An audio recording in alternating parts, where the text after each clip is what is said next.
오늘도 하나님 앞에 예배하는 저와 여러분 가운데 성령을 통해 주님의 세미한 음성을 듣는 복된 시간이 될 수 있기를 원합니다. 바울은 아덴에서 고린도로 옮겨갑니다. 그리고 고린도에서 1년 6개월을 머물며 가르치고 전도하는 사역을 감당합니다. 아덴을 우상의 도시라고 말한다면 고린도는 음란의 도시다, 이렇게 말할 수가 있습니다. 아덴은 정치와 철학, 예술의 중심 도시이며 발상지였습니다. 그러나 아덴에서 약 70km 정도 떨어진 고린도는 상업과 무역의 도시로 방탕과 쾌락, 물질과 음란을 상징하는 그런 도시입니다. 그래서 그 당시 고린도 사람이라고 하면 음란한 사람이라고 할 정도로 고린도는 타락된 도시였습니다. 아프로디테 신전에는 약 1000여 명의 종교적인 창녀가 있었습니다. 이러한 고린도에 바울이 도착합니다. 하나님은 바울이 고린도에 들어갔을 때에 몇몇의 동역자들, 하나님이 준비하고 하나님이 예비한 동역자들을 만나게 합니다. 바울이 제일 먼저 만난 사람은 브리스길라와 아굴라라는 부부였습니다. 자, 오늘 사도행전 18장 2절 말씀을 우리 같이 한번 읽어보도록 하겠습니다. 같이 읽습니다. 시작. 아굴라라 하는 본도에서 난 유대인 한 사람을 만나니 글라우디오가 모든 유대인을 명하여 로마에서 떠나라 한 거로 그가 그 아내 브리스길라와 함께 이달리아로부터 새로 온지라. 바울이 그들에게 감해. 아멘. 아멘. 여기 아굴라라는 이름이 오늘 본문에는 먼저 소개되고 있습니다. 그러나 다른 성경을 보면은 항상 브리스길라와 아굴라 이렇게 소개를 하고 있습니다. 브리스길라는 굉장한 영향력을 가진 여자였으며 믿음이 좋은 여자였고 이 가정에 믿음의 제사장이었던 것 같습니다. 그녀는 복음에 굉장한 열심을 가지고 있었고 남편과 함께 복음에 헌신된 사람이었습니다. 그리고 이 부부는 바울을 위해 자기들의 목숨도 기꺼이 내놓는 그런 바울의 진정한 믿음의 동역자였음을 우리는 성경을 통해서 보게 되어집니다. 여러분, 누가 자기의 목숨을 사역자를 위해서 내놓겠습니까? 그리고 자기의 모든 물질들을 바울이 사역하는데 다 내놓습니다. 오늘 본문에 보니까 이 부부가 천막을 깁는 그런 직업을 가지고 있어서 굉장히 돈을 잘 벌었던 것 같아요. 그 당시 가장 유력한 사업이 천막 깁는 사업이었다라고 학자들은 이야기를 하고 있습니다. 그래서 돈을 벌어서 그들 부부를 위해 쓰는 것이 아니라 바울의 사역하는데 전체적으로 물질을 돕고 협력하는 이 사역을 하고 있었던 것을 보게 됩니다. 그래서 성경에서 이 부부를 소개하고 있는 것입니다. 그들 부부는 유대인으로서 로마에 살고 있었습니다. 그런데 글라우디오스는 로마에 거주하는 유대인들을 추방령을 내리죠. 그 당시 로마에는 약 2만 명의 유대인들이 거주하고 있었습니다. 그래서 황제의 칙령에 따라 유대인들은 로마를 떠나야 했습니다. AD 49년에서 50년경에 그들은 로마를 떠나 고린도로 오게 되어지고 고린도에서 바울을 만나게 되어집니다. 자, 오늘 본문 3절을 보면은 생업이 같음으로 함께 살며 일을 하니 그 생업은 천막을 만드는 것이더라. 이때 바울이 하였던 일도 천막을 만드는 일이었습니다. 바울이 이 천막을 만드는 기술을 어렸을 때부터 배웠다라고 합니다. 유대인들에게 있어서는 부유하든 가난하든 아들에게는 직업 훈련을 시키는 것이 하나의 관습이었습니다. 예. 천막은 군인들의 숙소로 사용되었고 그 고객은 주로 로마 군인이었습니다. 바울 당시 로마 군대는 큰 위용을 자랑했고 많은 수의 군사들을 거느리고 있었으므로 수요도 굉장히 많았다라고 합니다. 그래서 천막 만드는 일 역시 대단한 유망한 사업 중에 하나였습니다. 바울도 천막을 만드는 일을 통해서 선교하는 일에 사용되었고 또 브리스길라와 아굴라 부부도 이 천막을 만드는 일을 통해서 많은 물질을 벌게 되어지고 그 돈을 통해서 여러분 하나님의 복음이 유럽에 전파되도록 쓰여지고 사용되었다라는 말입니다. 저는 오늘 저와 여러분들이 돈을 많이 벌어서 돈 벌기 싫어요? 돈을 좀 많이 벌어서 많이 벌려면 아멘을 잘하더라고. 그런데 그 돈을 주를 위해 복음을 위해 쓰고 사용되어지시기를 주님의 이름으로 축원합니다. 하나님의 복음이 전파되는 곳에 하나님이 뜻하신 일들이 이루어지는 곳에 여러분이 벌었던 땀 흘려서 수고하여 벌여들였던 그 수익이 거기에 사용되어져 거기에 복음의 꽃이 피고 거기에 복음의 열매가 맺혀진다라면 여러분들이 하나님 나라에 갔을 때 여러분의 상급이 얼마나 크겠어요. 제가 11조 기도 시간에 사람들에게 그렇게 물어봤어요. 여러분의 믿음의 집은 얼마나 지어졌다라고 생각을 하십니까? 라고 물어봤어요. 저는 동일하게 오늘 예배에 참석하신 여러분들에게 그렇게 묻고 싶습니다. 여러분의 믿음의 집은 어느 정도 지어지고 완성이 되어져 가고 있습니까? 연세를 드신 분들은 믿음의 집이 완성되어져서 입주를 할 준비가 되어 있어야 돼요.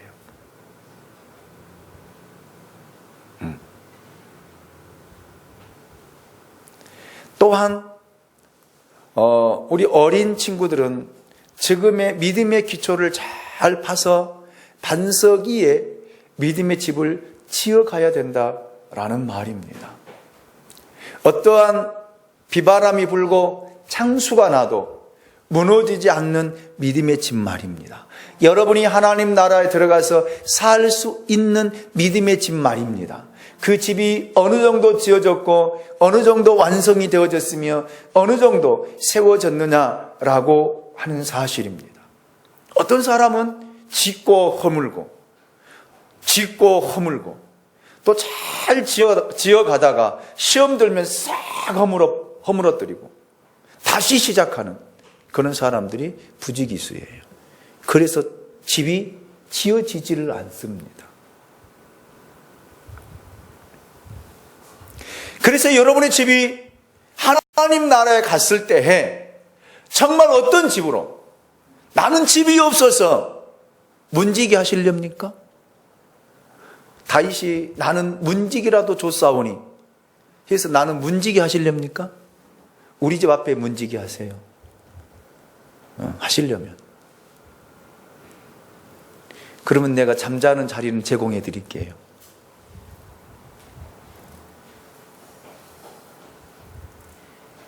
그러면 싫지요. 그래서 여러분 이 땅에 살아갈 동안 믿음의 생활 잘 하십시오. 헌신하십시오. 잘 섬기십시오.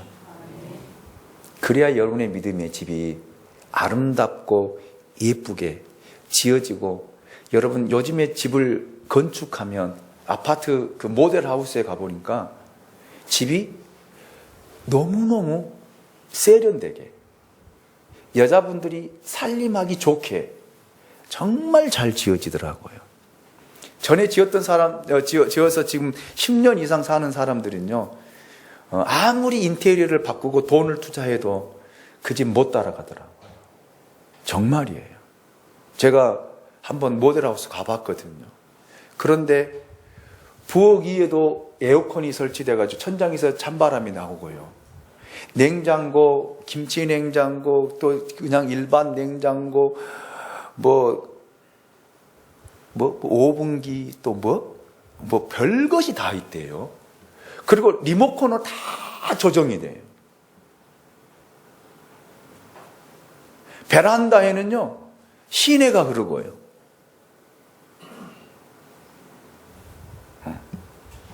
이야, 정말 멋있더라고요. 그런데 우리 교회 식구들도 이사 가서 인테리어에서 가서 보면은 그 집이 그 집이요. 깨끗하기만 해. 그런데 가서 보면은 야, 좋다 그래. 왜? 우리 집보다 좋으니까. 그런데 새 아파트로 가서 보면은요, 가서 보면 헤헤 그래. 여러분, 하나님 나라 가서도 여러분의 집도 마찬가지예요. 이렇게 여러분의 집이 믿음으로 잘 지어져 갈 수 있기를 예수 그리스도 이름으로 축원합니다. 자, 오늘 본문 4절을 보니까 안식일마다 바울이 회당에서 강론하고 유대인과 헬라인을 권면하니라. 바울은 주중에는 천막을 만들고 안식일에는 회당에서 유대인과 헬라인들에게 복음을 전가하는 일들을 했습니다. 바울은 이전에도 회당 중심으로 복음을 전했던 것처럼 고린도에서도 먼저 회당에 들어가 복음을 전했습니다. 이는 바울이 비록 이방인의 사도로 부름을 받았지만 항상 먼저는 유대인들에게 복음을 전했습니다. 이것이 바로 예수님의 지상명령이었고 또 자신의 선교의 원칙과도 같았기 때문에 그렇습니다. 그래서 바울은 항상 가는 곳곳마다 회당에 먼저 들어가서 유대인들에게 예수는 그리스도라고, 예수 그리스도의 복음을 전하고 증거하고 하나님의 말씀을 강론하고 증거한 줄로 믿습니다. 이렇게 복음을 증거하고 있을 때에 5절을 보니까 실라와 디모데가 마게도냐로부터 내려오매 바울이 하나님의 말씀에 붙잡혀 유대인들에게 예수는 그리스도라 밝히 증언하니. 아멘. 고린도에서 바울은 자신의 소중한 동역자 실라와 디모데와 다시 합류하게 되어집니다.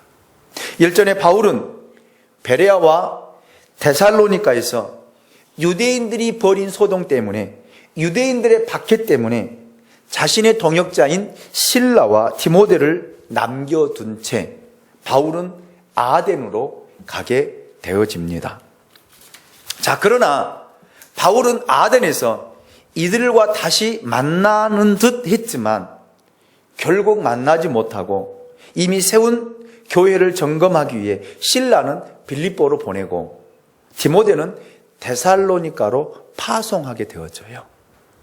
그래서 두 사람은 그동안 실라는 빌립보에서 있었던 일들을, 디모데는 데살로니가에 있었던 일들을 바울에게 경과를 보고하게 됩니다.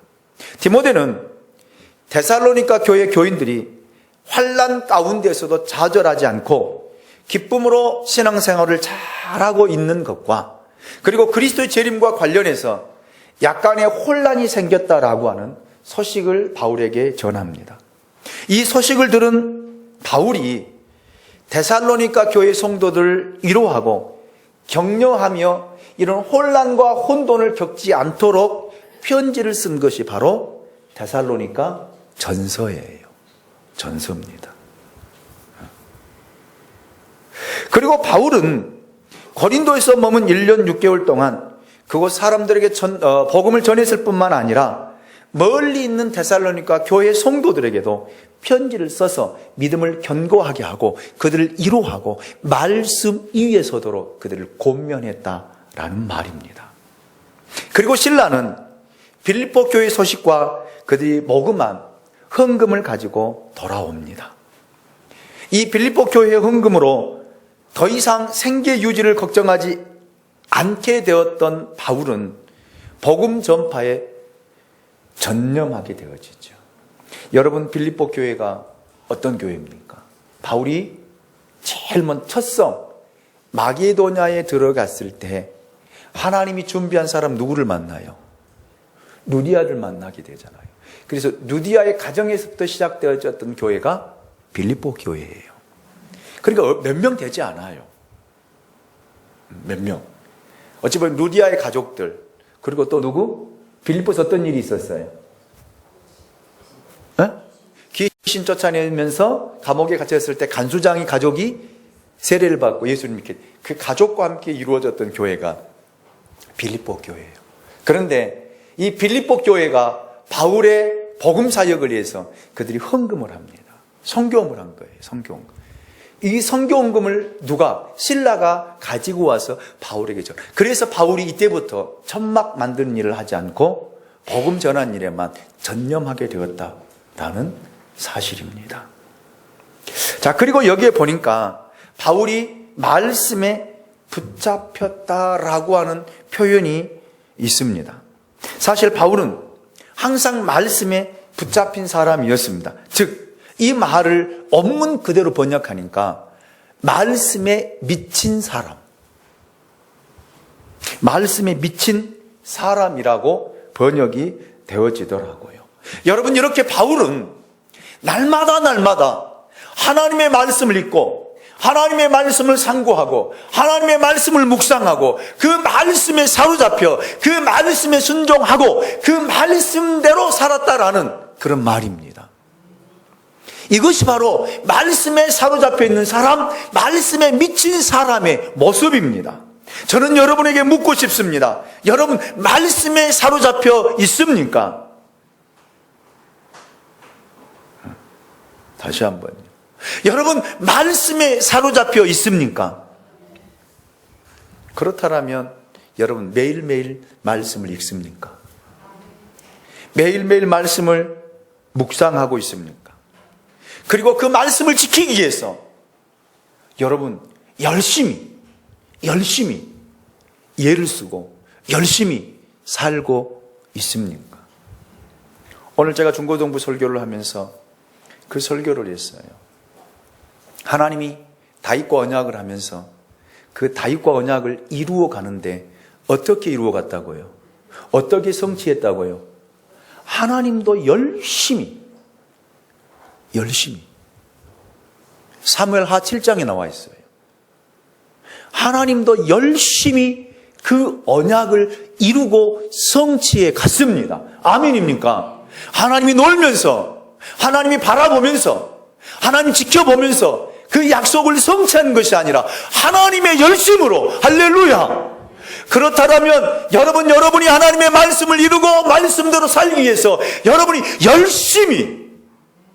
열심히 여러분 말씀을 읽고 말씀을 묵상하고 말씀대로 살기 위해서 열심을 내야 된다라는 말입니다. 이것이 바로 말씀에 사로잡혀 있는 사람이고 말씀에 미친 사람의 모습입니다. 저는 소망합니다. 여기 서 있는 김 목사, 정말 말씀에 미친 사람이 되고 싶어요. 그래서 저는 매일매일 말씀을 읽고요. 매일매일 말씀을 묵상하고요. 매일매일 한 절씩 암송하고요. 그리고 그 말씀대로 살기 위해서 몸부림을 치고 있습니다. 어느 때는 괴로워하고요. 어느 때는 잠을 이루지 못하고 그 말씀 때문에 가슴을 찢고 통회하고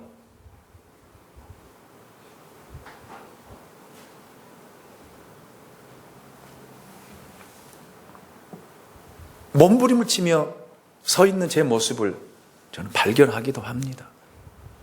왜요? 제가 말씀에 사로잡혀야 되고요. 제가 말씀에 미쳐야 되고요. 제가 말씀에 깨어 있어야 되고요. 제가 그렇게 살아야만이 우리 교우들에게 그렇게 살라라고 권면하고 그렇게 살라라고 여러분 축복하지 않겠습니까? 제가 살지 않고 여러분들 어떻게 살라라고 권면하고 말씀을 전할 수 있겠습니까? 여러분, 다시 한번 저는 선포합니다. 여러분 말씀에 사로잡히기를 원합니다. 말씀에 미친 사람들이 될 수 있기를 주님의 이름으로 축원합니다. 이렇게 말씀에 사로잡힌 사람의 관심은 어디를 가든지 예수는 그리스도였어요. 예수가 그리스도라고 하는 사실을 바울은 가는 곳곳마다 이야기하고 가는 곳곳마다 전하고 가는 곳곳마다 강론했다라는 말입니다. 그것을 위해 직업이 필요했고요.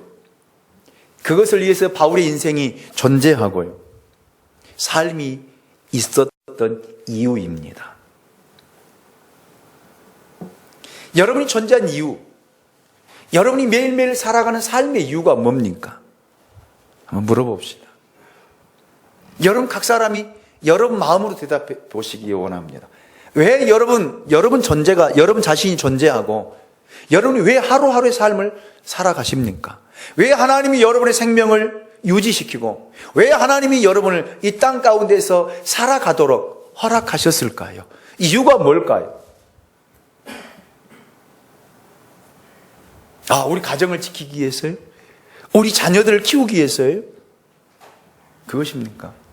돈 벌기 위해서요? 잘 먹고 잘 살기 위해서입니까? 무엇입니까? 바울은 존재하는 이유가 바로 복음을 위해서예요. 예수 그리스도를 위해서입니다. 그래서 그는 가는 곳곳마다 여러분 복음을 전했습니다. 예수는 우리의 주님이요, 예수는 메시아요, 예수는 구원자라고 전했습니다. 누구에게 이 복음을 전했을까요? 유대인들에게 복음을 전합니다. 사도 바울은 이방인을 위한 사도였습니다. 그렇지만 그의 1차, 2차 전도 여행을 보면 언제나 먼저 찾아가는 곳이 이방인이 아니라 유대인의 회당이었습니다. 유대인들에게 복음을 그렇게 열심히 간절한 마음으로 전했지만 그것은 바울의 짝사랑에 불과했습니다. 왜요?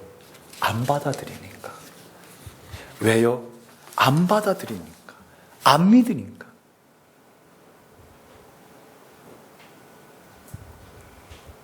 얼마나 안타깝겠어요. 저는 이 바울의 심정을 좀 이해해요. 제가 성도들을 사랑하고 정말 내 몸과 마음을 다해서 사랑하는데 안 받아들이고 안 받아주고 안 믿고 거부하면요, 잠을 못 자겠더라고요. 잠을 못 자겠더라고요.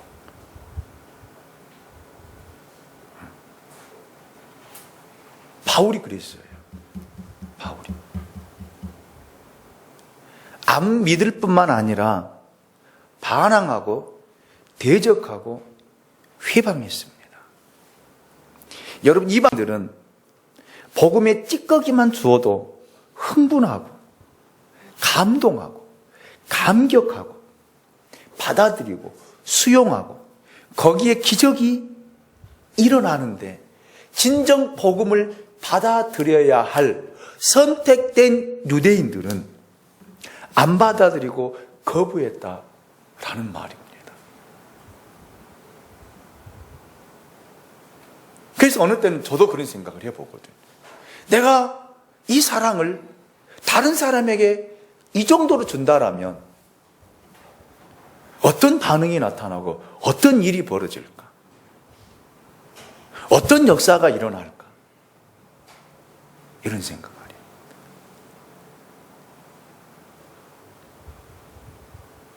여러분, 복음의 소식을 들을 때 받아들이시기 원합니다. 거부하지 않기 원합니다.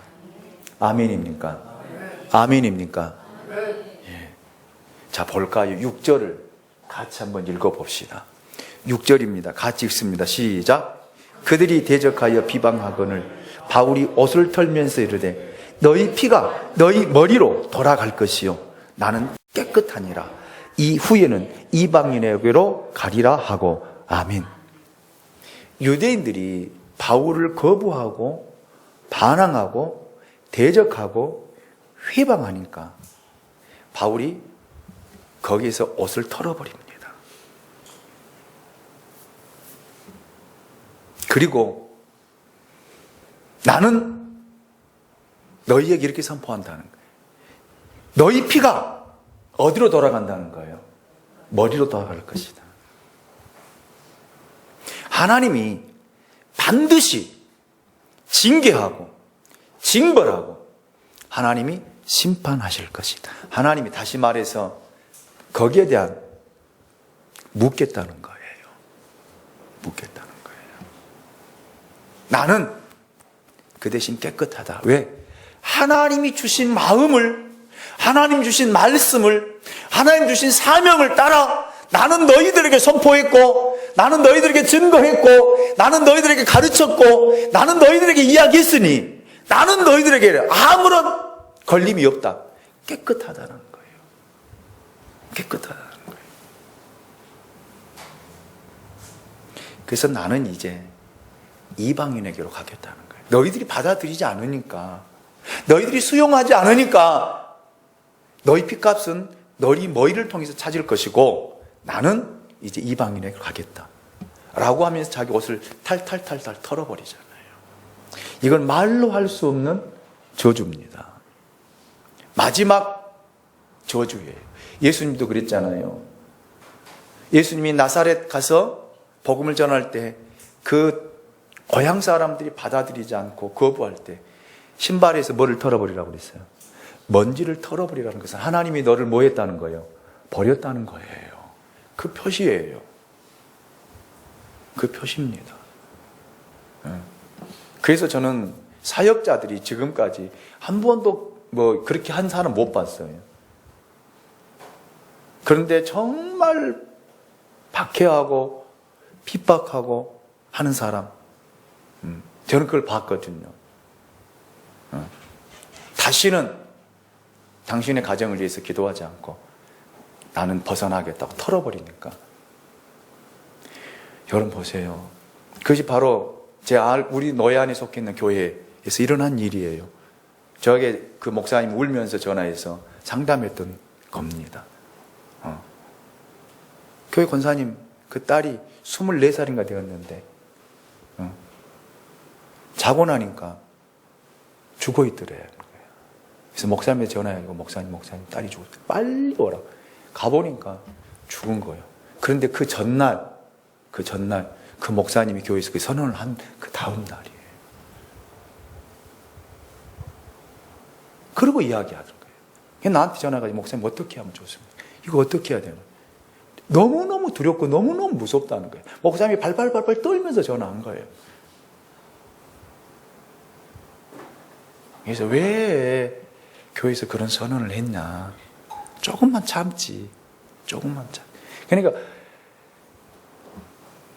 몇 년 동안 자기를 그렇게 괴롭혀 왔고 그렇게 말씀을 이야기하고 권면해도 안 들으니까 그냥 선언했는데 그런 일이 일어날 줄 자기도 몰랐다. 그 이야기를 하더라고요. 여러분, 이런 일들이 우리 가운데 있어서는 안 됩니다. 아멘이죠. 아멘이죠.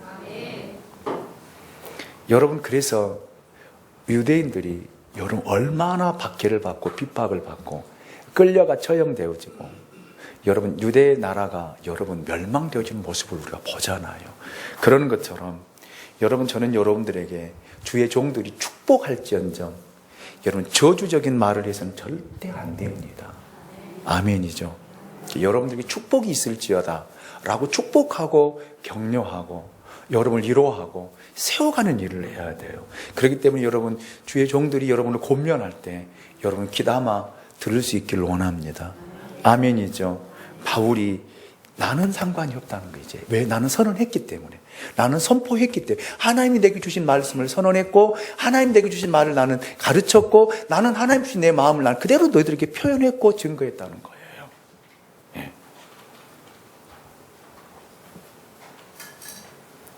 얼마만큼 배신감을 느꼈으면 이런 바울이 행동을 했겠습니까? 자, 그러면서 7절, 8절을 보실까요? 거기서 옮겨 하나님을 경외하는 디도 유스도라 하는 사람의 집에 들어가니 그 집은 회당 옆이라. 또 회당장 그리스보가 온 지방과 더불어 주를 믿으며 수많은 고린도 사람도 듣고 믿어 세례를 받더라. 아멘. 여기에 등장하는 디도 유스도라고 하는 사람은 고린도 지역에 살고 있는 사람입니다. 그래서 바울이 그 집에 찾아갔습니다. 그 집은 마침 회당장 옆에 그리스보라고 하는 회당장과 이 사람이 친했던 것 같아요. 그래서 바울이 유스도라고 하는 하나님을 경외하는 집에 유숙하게 되었고 거기서 자주 왔다 갔다 하는 회당장을 만나고 회당장에게 복음을 전하고 회당장이 복음을 받아들이고 온 가족이 예수를 믿고 영접했다라는 사실입니다. 여러분 얼마나 큰 축복입니까? 온 가족이 예수를 믿고 세례를 받았으니 말입니다. 온 가족이 예수를 믿고 세례를 받은 가정이 또 있죠. 누구예요?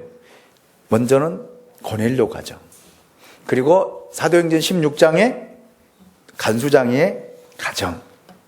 여러분 이 가정들이 한 사람을 통해서 예수를 영접하게 되고 온 가족이 예수를 믿고 세례를 받는 이런 역사가 일어났습니다. 이런 영향력 있는 믿음의 사람들이 될 수 있기 원합니다.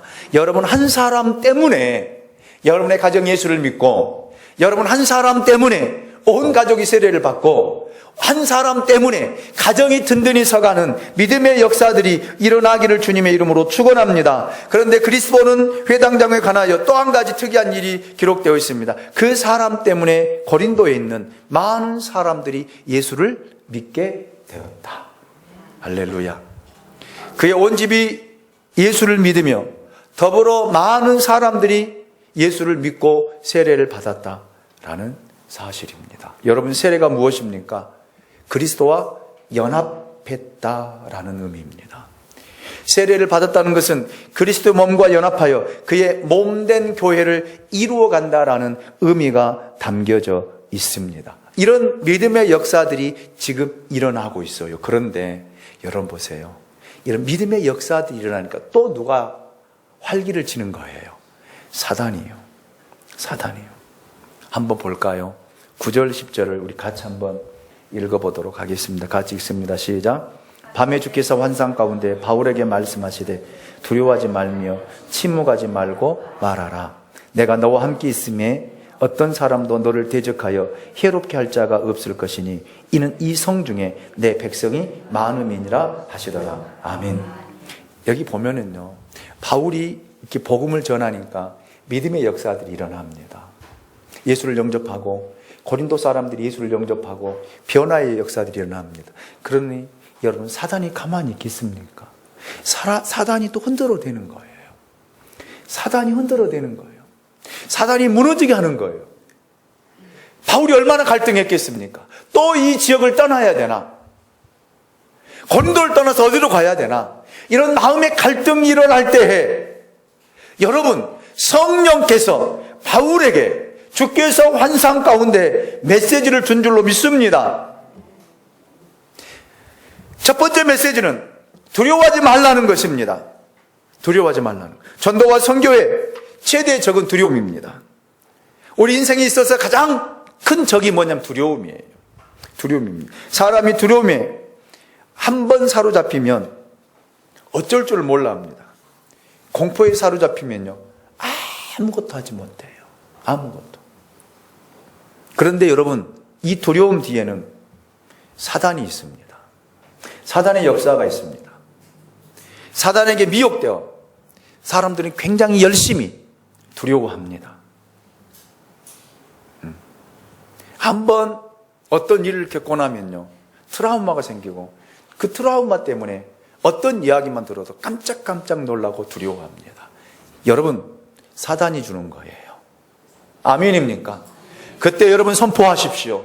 내 안에 두려움을 가져다 준 어둠의 영 사단과 귀신은 내가 나사렛 예수 이름으로 명하노니 떠나갈지어다.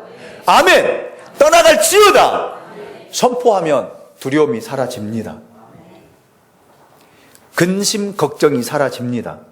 아무리 핍박이 온다 할지라도 고통스럽다 할지라도 여러분 두려워하지 않습니다. 하나님의 역사하심 하나님의 일하심을 보게 될 줄로 믿습니다.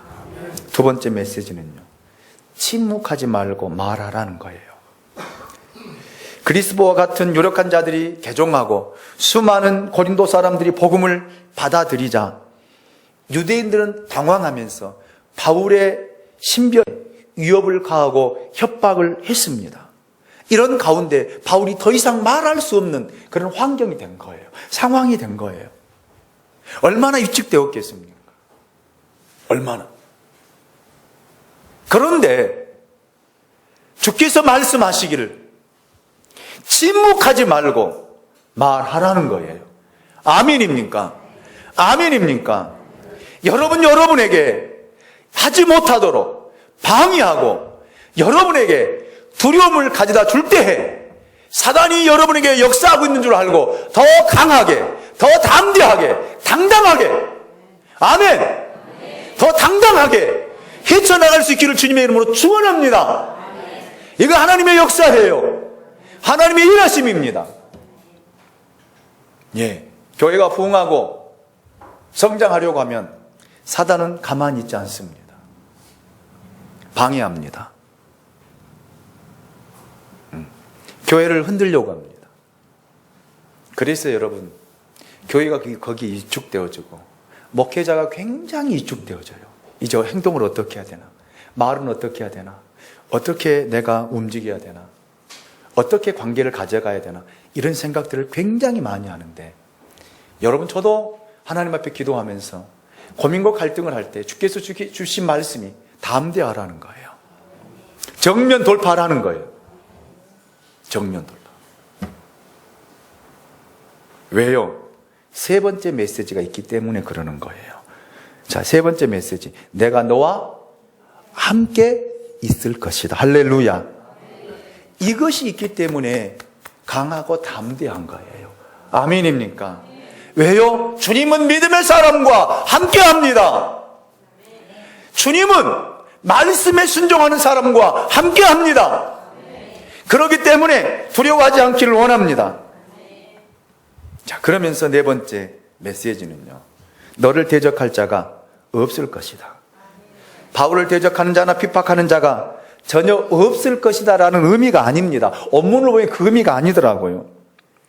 비록 대적으로부터 핍박을 받을 것이나 주님이 함께 하심으로 그 생명이 보존되어지며 능히 그 일들을 극복할 능력을 주시겠다라는 그 의미예요. 아멘입니까? 아멘입니까? 여러분, 그 능력을 받을 수 있기를 원합니다. 그리고 바울을 고린도를 떠나지 못하게 해요. 얼마를 머물게 해요? 1년 6개월을 머물게 합니다. 왜요? 다섯 번째 메시지가 있었거든요. 이 성 중에 내 백성이 많기 때문에 주님이 떠나지 못하도록 한 것입니다. 바울이 1년 6개월 동안 고린도에 머물면서 복음을 전할 때 죽게 돌아온 모든 사람들, 그 이후에도 예수를 영접할 무수한 사람들이 있다라는 거예요. 아멘입니까? 그래서 하나님이 바울을 1년 6개월 동안 머물게. 우리가 보았잖아요. 베레아, 아덴, 데살로니가 밖에 있을 때 바울은 바로 떠났잖아요. 왜 떠나겠을까? 그런데 왜 여기에서는 머물게 했을까? 이유는 간단해요. 내 백성이 많기 때문이에요. 저는 이 말씀을 준비하면서, 묵상하면서, 왜 하나님께서 양무리교회를 이 부계동 477번지 오길아파트 상가 3층에 세우시고 떠나지 않게 하고 있을까? 왜 여러분들을 오길아파트에, 부계동에, 부천 상동 장보 밀레니엄 시티에, 왜 송내에, 안산에 떠나지 않고 살게 할까? 쫓아서 합니다. 하나님의 백성이 많기 때문이다. 아멘입니까? 아멘이죠. 삼산 7단지, 삼산 6단지에 왜 10년 이상을 살게 하실까? 왜? 집값 오르니까? 어떤 분은 그래요. 이사 안 하면 집값이 오른대. 창보가 배가 더 올랐죠. 분양 받은 가격보다 배가 3배 오른 것 같아요. 3배 올랐어요. 그래서 집을 안 팔고 이사를 안 가는 거예요? 그러는 거예요? 아니에요. 내 백성이 많기 때문이에요. 아멘입니까? 전도 사명을 감당하라는 거예요. 그래서 바울이 1년 6개월 동안 그들 가운데 하나님의 말씀을 가르쳤다라고 했습니다. 하나님은 고린도에 머물러 있기를 하나님은 원했습니다. 주님이 가라 하시면 가고 또 있으라 하면 있는 바울의 모습, 하라면 하고 하지 말라고 하면 안 하는 바울의 모습, 이것이 주의 말씀대로 순종하며 주의 말씀대로 살아가 있는 모습이에요. 이것이 말씀에 사로잡혀 있는 자의 모습입니다. 말씀에 미친 자의 모습입니다.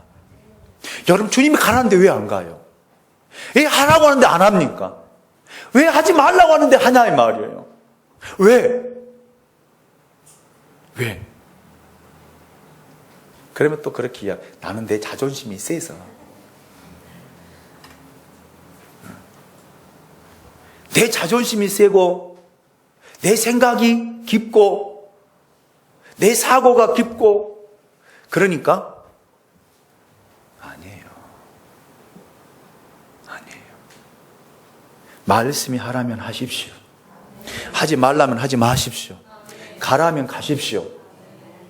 아멘입니까? 이 가운데 하나님의 영광이 나타나고 하나님의 뜻이 이루어지고 여기에 기적이 일어나는 줄로 믿습니다. 이런 역사를 보는, 이런 역사를 경험하는, 이런 역사를 느끼는 우리 양무리 교회와 모든 믿음의 식구들이 될 수 있기를 다시 한번 예수 그리스도 이름으로 축원합니다. 기도합니다. 사랑이 많으신 하나님 감사합니다.